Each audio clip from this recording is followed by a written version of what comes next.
Hello my dear friends. Today we are going to see the detailing about the principles of digital video compression techniques and thereby its different types of MPEG standards. So as you know, the digital video is the most interesting of all multimedia data. However, there is a price to pay. It requires maximum bandwidth as well as the large space for storage. So you can see the example. If you want to transmit a real-time network at a rate of 60 frames per second, you would require about 497 million bits per second of bandwidth for transmission of digital television color video of only the frame size of 720 by 480. So, as you know, this is too high a bit rate for consumer applications.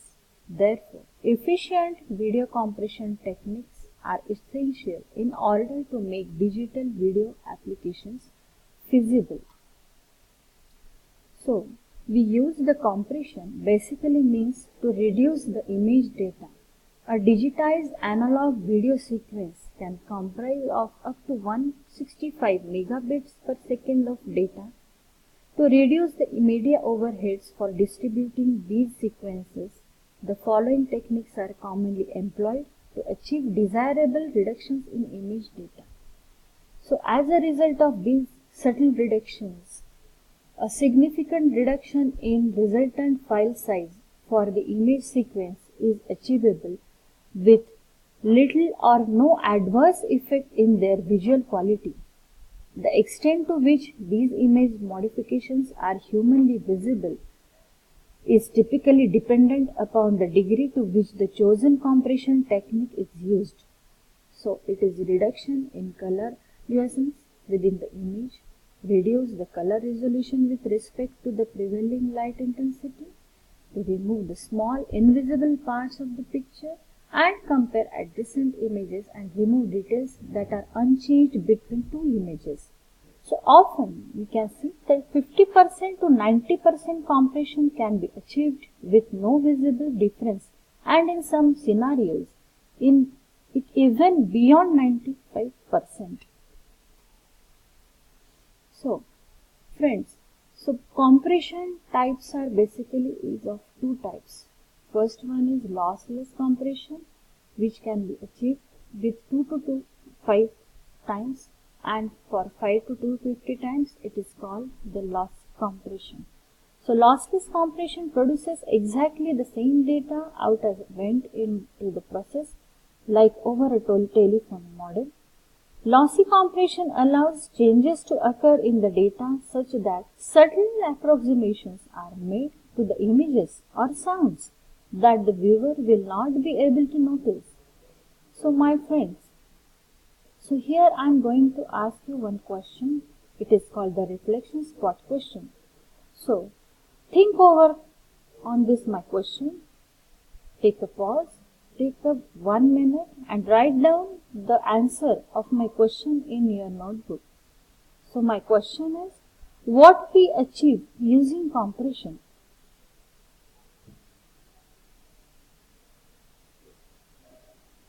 So if you pause this my video and think over the question and your answer is ready.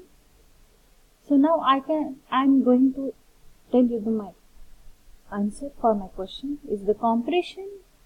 Using this we can achieve saving in bandwidth as well as saving in the storage in the memory space. So for this, the MPEG standard has following compression formats and ancillary, or it is called the supportive standards like MPEG 2, MPEG 4 and MPEG 21 like that we are going to see in the next part. So MPEG 1, it is invented in 1993. It is basically of coding of moving pictures and associated audio for digital storage media at up to about 1.5 megabits per second. The first MPEG, it is moving picture experts group compression standard for audio as well as video.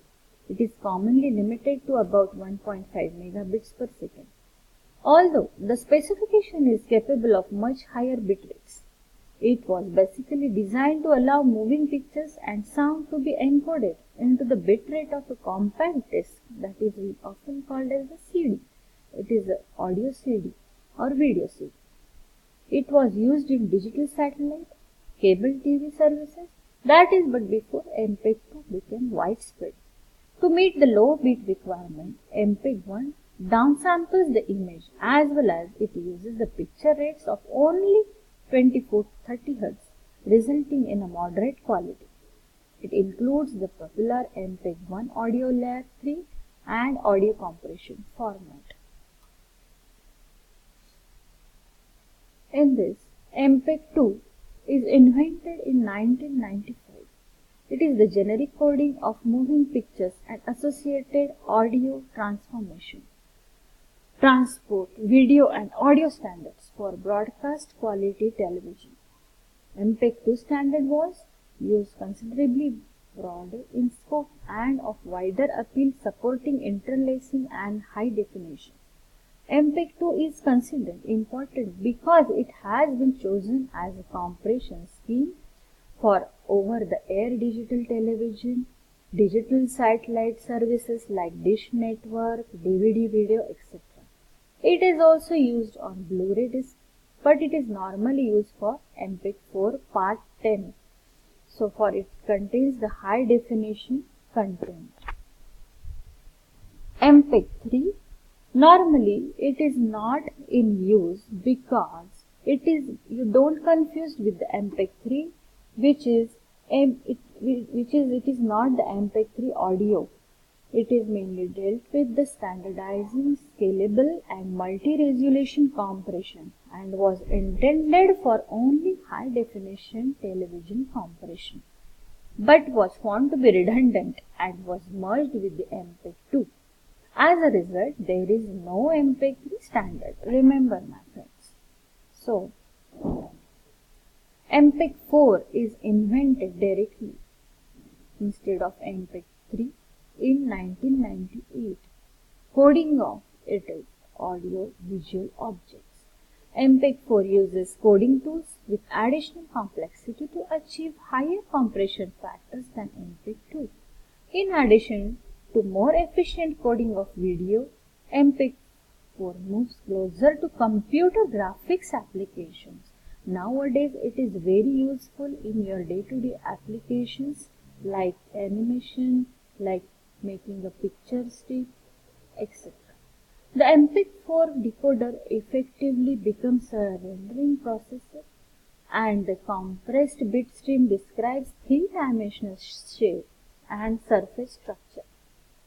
MPEG-4 supports intellectual property management called IPM and protection, that is IPMP, which provides the facility to use proprietary technologies to manage and protect content like digital rights management also, which is very important and confidential in your legal terms also. So newer, higher efficiency video standards are included like MPEG-4 Part 2, MPEG-4 Part AVC, Blu-ray disc, DVD, etc. So there are several applications of video, like out of which we are going to see the detailing about the conferencing, broadcasting and video on demand. The several applications are enlisted in this PPT like distance learning, video conferencing, telemedicine, surveillance and broadcast TV. So we are going to see one by one these three categories in next part. Conferencing is nothing but one type is in between room to room. So there are some people, they can broadcast the recording and they can see on this in separate room. Secondly, the conferencing comprises of second part like desktop. So on desktop, one-to-one is also achievable. So conferencing in multiple point in addition to desktop or room to room. Third is the multi-point, like more than one point you can one-to-one, or more than one people they can conference simultaneously. So broadcast secondly is again number of types. One of the type is live broadcasting, like a lecture is going on, the recording is takes place here, and some peoples are converse with each other, and those telecast is broadcasted through this to different points at different locations through here this broadcasting type, and it is called the live. Second, the pre-recorded. It is opposite to your live, as we can see the previously. It is live recorded video which is broadcasted lively, like your cricket match or football match.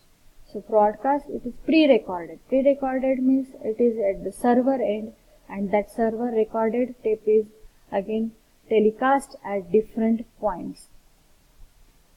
Third type is broadcast through video distribution through satellite. So it is not the live, it is not like your through server, but it is through your satellite. Satellite captures the video or record images, and through different locations at different points the video is distributed. Next is video on demand. Usually it is called the VOD, third point.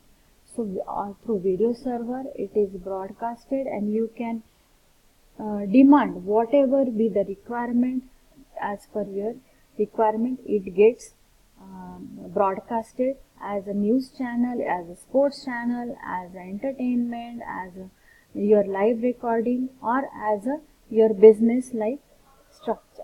It is called the video on demand. So according to your requirement or demand, it is broadcasted through your video server.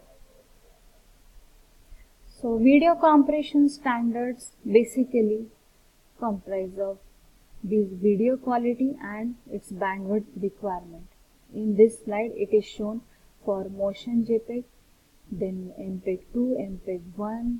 This is high definition for video conferencing, MPEG-4 for video phone, and these are the bandwidth requirements for this type of video qualities. This is the motion JPEG. In motion JPEG you can see the different spatial compression. What is spatial compression? It is shown in this figure. So motion pictures are these are the different frames. So along with the motion, it captures and recorded through this structure. So this is the spatial compression technique.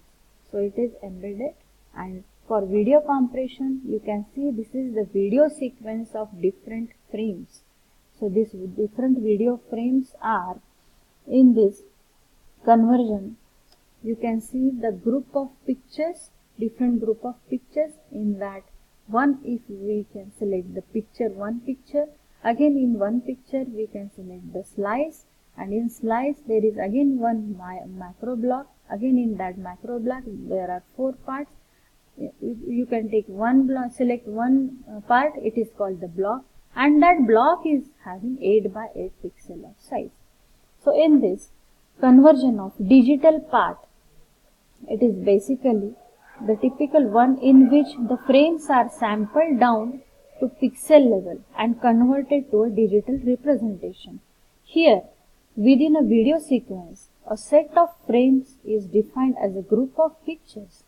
In a single frame, a line is sampled and out into the 16 by 16 pixel macro blocks, which are further sampled into 8 by 8 pixel blocks. So MPEG-1 compression, basically it is, you can now understand the motion estimation is also allowed over a greater range of up to plus or minus 1023, as a result in significant higher quality. Forward predicted frames called P